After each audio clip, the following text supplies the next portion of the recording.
So here we are leaving Legoland, leaving Old Windsor actually, after Legoland. We did stop at Subway in Old Windsor to get some dinner. As you can see, some of us are a little tuckered out. Yeah, Annika didn't even quite finish her sandwich. So, and we're off to our first Airbnb we stayed in here. I asked if we could do another night there on our way back because it's just so close to the ferry, and it's close to Leeds Castle, which we still haven't seen yet. And that's tomorrow's day.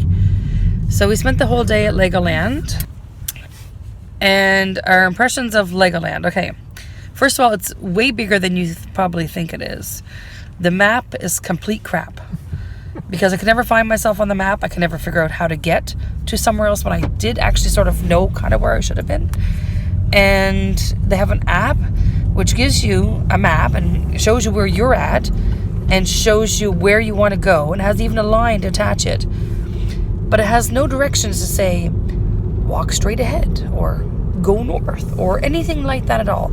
So you can start walking and realize you're going the wrong way, and then have to try to turn yourself around and figure out what way you were supposed to be going in. Anyway, that was not that useful, considering when we were at Disney, I think we even had an app, and this was many years ago. I think that, you know, the technology we have today, I think they could do a little bit better job. In the burger place, they have an electronic ordering system, which we saw somewhere else. We went somewhere. McDonald's. Yeah. Oh, in the mall, I think it was. Yeah, no. It's at when we pulled over the Holiday Inn and the. Oh yeah, there was a service station on the side of the road, and it had a McDonald's in it. And we were going to the washrooms, and I happened to see they had these electronic boards to order your food, which, you know, that's kind of cool. Except they had 8 of them, and only 3 were operational. So, and there was probably 70 people in there, and all waiting for the food. So you order your food online, which is great, and then they give you a receipt with a number, and then there's supposed to be a billboard that shows what number is up. So we went to sit at the table while GJ waited in line. Even from the table, they had a, you know, billboard kind of thing. It said your order up or something like that, but it was off. And I don't think it was on at the cash either. So I don't know how you knew. I guess they just yelled out 420. So that's okay, whatever. Some technological issues, but they didn't ask what we wanted on the food. And luckily, Lawrence's came with ketchup because that's what he wanted. I was willing to put it on myself. However, everyone's came with ketchup. Except mine, because I ordered chicken and came with mayonnaise, which is good. But Willem and GJ don't like ketchup. And I think GJ's had mustard too, right? Yeah. I don't know if Willem's had mustard, whatever it was. Anyway. And 2 tiny little things of onion. Oh yeah, little tiny pieces of onion. Yeah. But they didn't ask what you wanted to put on it.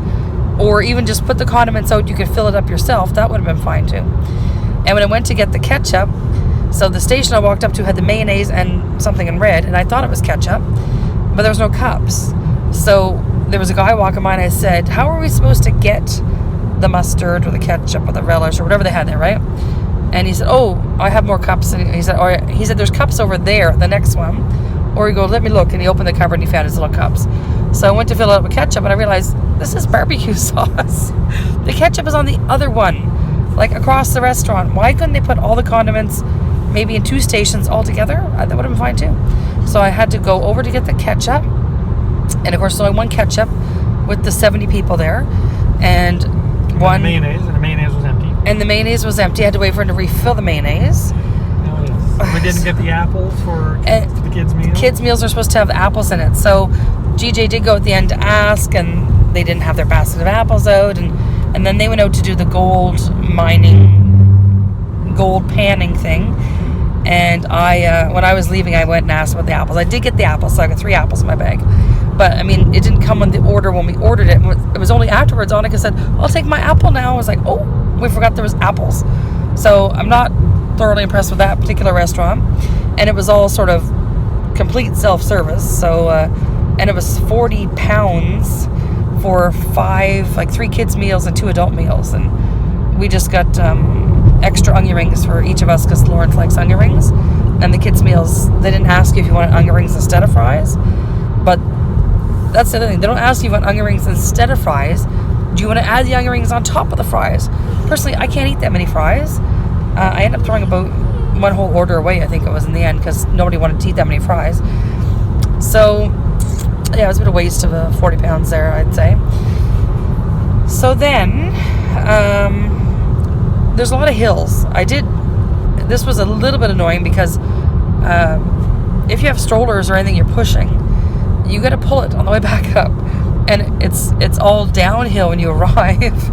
So you got to walk back uphill at the end of the day when you're tired and have cranky, tired children and whatever.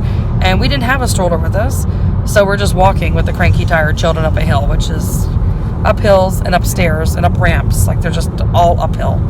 It would have been handy if you started going up and came back coming down. That's what I think of these things. At the end of the day, you're tired after spending 6-7 hours there, and you don't want to have to walk up a hill to get to your car. And there were several games that you had to pay extra for. Yeah. So I didn't have pound coins, but there were change machines, which was good.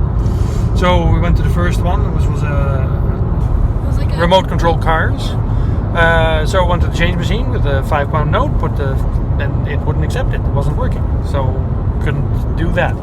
So we had to walk around. We came to another one, which had little boats there that the kids would use, also remote control, also a change machine, and the same thing. Darn thing wasn't working. And finally, we got to another one which had a what was it? One the of those, claw machine. The claw machine, which Lawrence really, really wanted, and I tried, and it was working, which was perfect. So I put the bill in, and I get five £5 coins, and I give one to Lawrence, and he puts it in, and it's not going in. And it turns out there's 10 pence pieces, 2 10 pence pieces jammed inside it, so it couldn't be used. And he really, really, really wanted to use that machine to do it. So he was not happy. He was crying for quite a long time, actually. Yeah, and that was not a good experience. There's one thing when your kids are crying because they want something and you say no. There's another kind of cry of a child who wants something and you want to give it to them, but for some reason there's some obstacle in the path and they are so disappointed. It's a whole different type of crying. It's not a whining, I want a toy at the store kind of thing. No, this is a utter wrenching disappointment cry from my son, who didn't exactly like much of the whole park, actually. So there's another thing that really annoys me about this, because for the last 25 years I've had a Leatherman in my pocket, right? So I look at that and think, I can just take that out, but this is the UK, so you can't have a knife on you. So I left it in the car. I could have used it. I could have fixed this. I could have fixed it in about 20 seconds. Yeah. Right? And it would have been working for everybody else there too. But, rules and, you never know. It might stab somebody. Yeah. Ugh, ridiculous. There's actually a sign when you go in, no knives, no needles, no bottles. Yeah. Yeah, when he it's a tool. Yeah, when he got the, when he put the £1 coin in, it didn't go through, but you couldn't pull it back out. So I took out my nail file and kind of went around the top of it, and it rolled back out. I think technically that's a knife. It's a very short knife. Yeah. It was so short I couldn't do anything but the 10 pence pieces behind, because I would have probably broke off my nail file, and it was just too far. I couldn't hook my nail file around the top of them. So there was 2 claw machines, but only one had the llamas and one had these pug dogs. He did not want the pug dogs, so he was really, really super duper upset about that. And there were no other ones like that we could have tried, so we looked for them. So what else? Every time I went to the toilet, one of the stalls was empty, and of course by the time you get to the exit, everybody's lining up, because you got kids, you're going to get in the car, everyone has to go to the bathroom. If instead of 4 or 5 stalls there's only 3 or 4, that makes a big difference when you have a huge lineup. Yeah, like 20 people line up. Right? Yeah. The out of order signs at that point, they shouldn't be there. Yeah, I wasn't really impressed. And I've been a Lego fan since I was 3, right? Yeah. So an adult fan of Lego for forever. Yeah, essentially. Right. Going on to 50 years almost, right? And yeah, this was, I don't know. This was not the highlight that I would expect it to be. So the other thing was, this was on par with price of Disneyland. It was yeah, it's not cheap. I'll have to look up the exact price, but it was a couple $100, right, for all of us to go. And so they had something called the Q-Bot, which is priority queuing. So I think I had to look up exactly what it was. Really close to like $30 a person extra to get that, to get some priority lineup stuff, right? And I mean, yeah, okay, that's great. Like at Disney, we had the fast pass, but Disney actually, I don't think we paid anything extra. And you could pick 3 rides to get a fast pass on, and you just went to the kiosk and you picked which one. And I don't remember how it gave you. Did it give you something? I can't remember how we did it. But with that, we actually just picked the 3 rides we wanted to get a fast pass on, and then we just went for those rides, and that was great. What a great idea Disney had there. This one, you get this thing you pay extra for. You can get, it's basically a fast pass, I think, for every ride. But it was expensive. The kid version was £25 a person, but it's £125. That's a lot of money. Yeah. So, and I think it gives you, like, they take pictures of you at different rides. I think it gives you something with that too. But you know what? Honestly, I wish they would just do like, I don't know, like if they take pictures, why don't they just give these things for free and give you some sort of QR code or something you can just download to your phone afterwards? Or, like at Disney, they gave you a card. Was it a card or was it a bracelet? I think it was a card. And if you wanted to get a picture taken with Goofy or Mickey or whatever, you could scan it and then you could pay the extra money for that. But like seriously, in this day and age with technology, why don't you just let people have that memory for free? Like you could just download it to your phone afterwards with your code. That would be great too. Technology has changed so much. Yeah, it definitely has. Move with the times. It's no longer Polaroids with Santa Claus at the mall. You know what I'm saying? No. It's the digital world here. Uh-oh. Someone's awake? Someone's waking up. So it is 8:20 now, local time. And we've been in the sun all day in the heat. And I think I got a bit of I missed a spot of sunscreen there on my shoulder. So the other thing about it was, it said there was water things there, and there was basically a splash pad for kids. So I mean, I made everyone wear their bathing suits. We had to actually go buy Annika a bathing suit because I totally forgot that at home. But because she went to a birthday party the day before we left, and it was an outdoor water play thing, and I hung her bathing suit up to dry with full intention of packing it. If I did bring it, it's still in the Netherlands. It's not with us in the UK, so not exactly useful. Marks and Spencer came to the rescue. No, Sainsbury's. Oh, Sainsbury's. Yeah. Sainsbury's came to the rescue with I don't remember how much they were, £7 for 2 of them or something, £9 or £10 for 2 bathing suits. But they're not the style I prefer, so I picked up a t-shirt to go over top of it, but she wasn't in it very long, and they had hats on, and I put sunscreen on her, so the hats, okay. A tip for when you go into a theme park with your kids. One year we went to Canada's Wonderland. We all wore the same t-shirt. We all had these orange shirts from a race we were at. That worked great. You can always spot the person you're with because it's a nice bright color and you all look alike. Now, if you watched our other videos, you've seen we've had matching t-shirts all this time. Well, I only have 2 for the adults, red and blue, and the kids have an extra. They have a green one, which we're going to use tomorrow. And I don't have matching bathing suits, so that wasn't going to work if they were wearing bathing suits. So they're all wearing their bathing suits. I'm thinking we were going to get wet on and off, and that'd be great, right? No, it was really just a splash pad. As far as I could tell, that was the only water one, although we didn't see everything because it was very large. It wasn't really worth the whole effort to do the whole bathing suit thing because most people there, I've noticed, especially even the adults, there was a lady in the splash pad area like me in my whole bathing suit, her with leggings on to her ankles, getting wet, and then you just get dry. That's sort of a British thing. People do that at the beach too. They just wear whatever they're wearing. I actually expected to find kids in their underwear there, to be honest. But the kids often had bathing suits on. But I don't think it was actually worth the effort of, I would just probably just let them go in their clothes because you would pretty much be dry, pretty much. Or you could bring a change of something, underwear or something, right? But anyway, that was nice because it was pretty warm. Yeah, it got warm. It was a good cool down for her. Yeah, actually that was great for everyone because I went in with the kids and I had been like totally sweating and everything. I get in there and when we left there, I was cold. That's when we went to go eat afterwards, and that burger place had tons of air conditioning. A little bit too much air conditioning because we were trying to put the towel around the boys. Both boys trying to share a towel because they were freezing. I changed Annika kind of just discreetly at the chair, drop her dress over her head as I pull her bathing suit down. just to get her in some dry clothes, but I only brought 2 towels, and I was still sitting, I had my bathing suit on, I had to sit on my towel because I was still wet, and wooden chairs, that just doesn't go very well together. So, what else can we say about there? One of the things I found, Lawrence isn't really into the rides, but he does like those sort of carnival games. So there was one near the end that had these ducks, and you had a big net, and you had to pick the ducks up, and it was a guaranteed prize. So what happened was the ducks had numbers underneath them. So based on what they added up to, there was sort of 3 levels of prizes, I guess. 4 levels of prizes. Okay, so all the kids end up with the lowest level, but that was fine. They all end up with a stuffy. This is Willem's. Everyone got fishy ones. Annika has a pink fish, or pink? No, mine's purple? Oh, purple fish. And Lawrence has a blue fish. Oh, I'm sure it's on the floor under the pillow. So that was kind of nice, because with Lawrence being so disappointed with the claw, which he probably wouldn't have won. I mean, those games are kind of hard anyway. But it was nice to go home with something.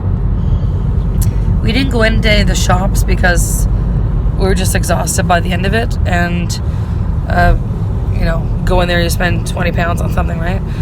My other complaint about Legoland is that there were almost no benches anywhere. And you're going to spend 40 minutes maybe in a lineup. And we went to the haunted house one, which is the newest one. And it was about 40 minutes probably by the time we actually get in the room. And this was the last thing we did at the end of the day. And my feet were killing me. Even in the lineups, it would be handy if there's little benches so that as you're lining up, you can sit down. And then when you go to move, you get up and you go down to the next end, sit down again. That's another thing you see at Disney and you see at the Efteling as well. When you get into a lineup, it gives you a little sign saying from this point, it's so many minutes. Right? So you get in here and it's a 60-minute mark, but you walk past it. Oh, it's a 45-minute mark. Yeah, that's right. And then you get to 35 and then the 25 and 50 and the 10 and whatnot. So it helps because, you get the question, are we there yet? Are we there? How many minutes left? So that helps. It's part of moving people along, and I don't know, I think they would make it better. And it's not like this is new stuff, because I've seen this in many locations. Yeah. Water park. The funnest thing was the water park for you? Yeah. Okay. Love that thing. You'll love that thing. Big splash pad. Yeah. So that all works out. Yes. Kids like it. So more benches would be handy, because it's just very big and you do a lot of walking, then you want to look at things. The other thing is, as a parent with an autistic child, waiting in really long lineups is terribly hard. I'm not sure if there's anything we could have done there to get... Could have spent £125. Could have spent more money for the Q-Bot to get in faster. Or what happened at Disney, because Lawrence was only 2 at the time we had the stroller, they had a sticker they put on the stroller. It said, stroller equals wheelchair. Because we did say he had autism and he was not handling... The very first lineup we went down, he had a meltdown. And we were feeding him Ritz crackers and all kinds of snacks and whatever we brought with us to get him to calm down. And that did not go well. So when they put the sticker on the stroller equals wheelchair, we get into all the disabled accesses, which let you go through way faster.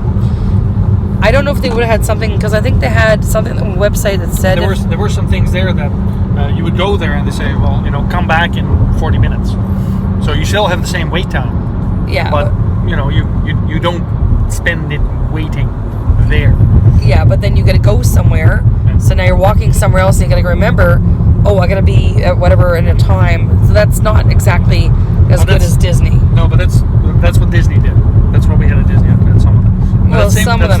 That's the same as the Q thing. Yeah. Bot. But the Q-Bot's for anybody, not just for disabled kids. I know. Yeah. No, but Disney, most of the time we were able just to get into the disabled access area. Sometimes they did say come back at a certain time, because I know there was something, the Peter Pan one or something, they told us to come back in 30 minutes. But it was really, Disney I think was way better than Legoland, my personal opinion. So one of the attractions I really liked at Legoland was the miniatures. The miniatures were really awesome, and they did a really spectacular job on those. My only thing I can say is that there's water in the miniatures. It was green, and there was algae building up on the Lego. So I'm not sure how often they actually go through and clean that kind of stuff. But that probably, I guess you could try to put chlorine in it, but that's probably not good for the brakes either. yeah, I'm not sure exactly what you do to fix that up. It's not like there's fish in it. It's not like nobody's drinking this water or anything. But yeah, that was just, it looked a bit old in some places. That I don't know how old this one is, but it looked a bit old. Like when you first drive in, there's great big Duplo there stacked up, and you could see how faded they are from the sun, and they just kind of looked a bit dingy. You know, take a can of spray paint and, you know, make it look a little nicer every now and again. That's all. It's just, yeah, just a little old looking. The other thing I did like is that the turf they used in the splash pad was like little bits of rubber and some, I guess it's stone, I'm not sure, but it made it soft, so the kids fell down. It wasn't that bad. They also had it under the playground area. There was a little playground. They also had it in the lineup for the haunted house ride. I don't know if they had it in the lineups for every ride, because we didn't do that many rides, but it made it a bit easier to stand on for a long period of time. Although by that time my feet already hurt so bad, I would have preferred chair. Anyway, I'm just saying. A big bench all the way down the side. The other thing about the haunted house ride, which is new, which both my husband and I found a little awkward, were the seats. They put little wooden dividers where your butt is supposed to fit. And, okay, so I don't have the smallest butt. I'm okay with that. He had trouble too. And the lady beside me also had a little trouble. And you have to get in there because there's a bar going to go down and squish your innards out your rear end if you're not careful. And you got to fit in that space. So that was a little bit strange considering it's a brand new ride. You would think they would have measured what is the average size rear end. I'm not sure. It's just not all for kids, right? And that was... I'm just below 6 feet and I'm about 200 pounds. So that's... pretty average, I'd say. Yeah, not that. Yeah. So just a few extra inches makes a big difference. Yeah. The other thing I liked about that ride was that... It was well done. It was a really good ride as far as... Yep. It was one of those rides where... So you go in, you're sitting in a row. There's 2 rows. And there's a great big table with glued on objects. And then you're sitting across from another 2 rows. So it's like you're in a big dining hall with a big table, and it's supposed to be a party. So probably each row fit about, I don't know, 15, 20 people. And so it was actually quite a, like, you waited in line a long time, but it actually took quite a few people in the ride, maybe 40 or 50 people at one time. Although when we went, there were some extra seats, which kind of annoyed me considering how long we had to wait outside. But maybe the next group in line was 5 people or something, right? Yeah, but even then you can ask the next one up saying, okay, you know... we can fit 3 more people, something like just... And there's always someone who's going to... Because we waited 40 minutes for that. So it would have been, that would have been neat. So it was the type of ride where you're sitting face to face with the people across from you and this big table in the middle. And it went back and forth like this. So you went way back and then you went way up. And of course you don't flip over, but the ceiling and the floor of the room, which were distinct. The ceiling had these, what was on the ceiling? And there was bats at one time. And there was like... Yeah. There was something projected first, and then there was, I forgot what it looked different, so you knew the ceiling from the floor. So those would roll around too. So as you're going up and down, it kind of looked like, ooh, you're flipping over because the floor and ceiling reversed. But obviously we didn't, because I had my bag in front of me, it would have fallen out, right? But it kind of gave you the illusion that you were like totally flipping around the room. So that was a cool ride. Just the seats are a bit on the tight side. So that could have been built just a little bit better. So anyway, that was their newest ride, and that was our thoughts on it. And the lineup again, it was 40. I think we waited about 40 minutes. I think they said it'd be 45, and it was just a hair less than that. Yeah. But another thing I liked about how they did that ride is that although you had to wait all the time, once you get too close to the building, they divide you off into 2 lines. I guess they were counting, and I think they measured your height at that time. So, they knew that maybe like, 50 people fit in. So they gave you 2 lines. And then once, you might have thought that the ride had ended, so now you're getting into the building. That wasn't the case. You walk into the building, and then they give you like the concept of what this is supposed to be.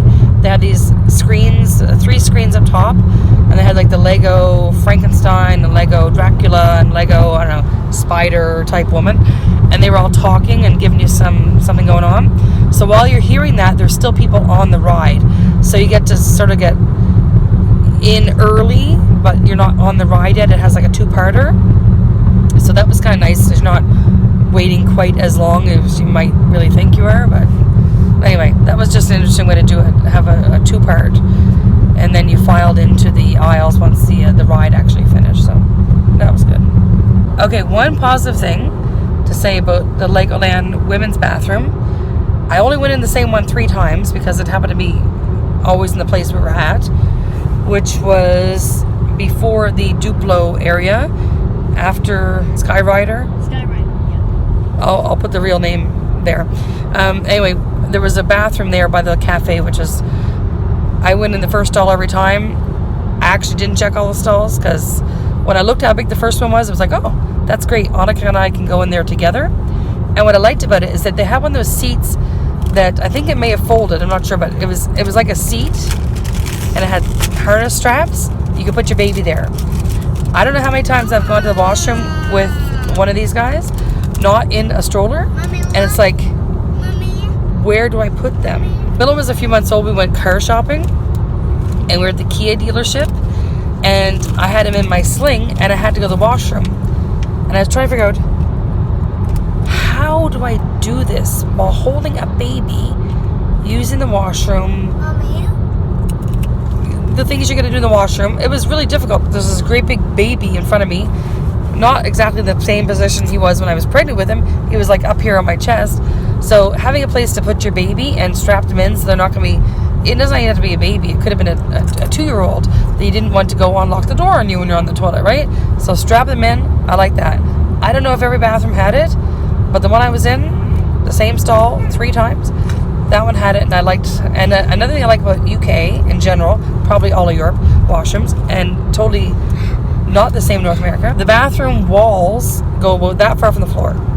So you never have to worry about your little one, who you didn't get to buckle in somewhere, crawling underneath. Trust me. I've seen this happen. So that is a thumbs up for that.